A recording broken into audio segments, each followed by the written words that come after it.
All right, here we go. She's putting on, well, at least she's got etchant. By the way, I'm going to pause it right here.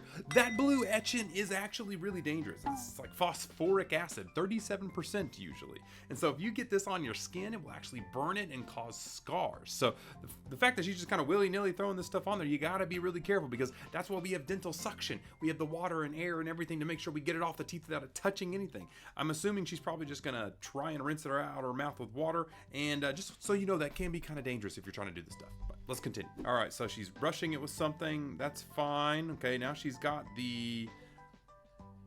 Okay, now we're skipping through a lot of steps here. Okay, so the first step is you've got to put on this little primer. Okay, so this primer is this stuff that goes on after the etchant. Okay, and then you light cure that, and that creates the glue between the tooth and the bracket. And then you put the glue she showed on the bracket, and then the bracket on the tooth. So she is lighting it here. Let's see how it goes. Okay, she's brushing her teeth. They're on. Now the problem is if because she didn't put the primer on there, I mean, I saw she had the bottle, so I'm assuming maybe she did it. Well, they're not going to stick very good if you don't have that primer. But let's assume she did the primer. Let's see what we got.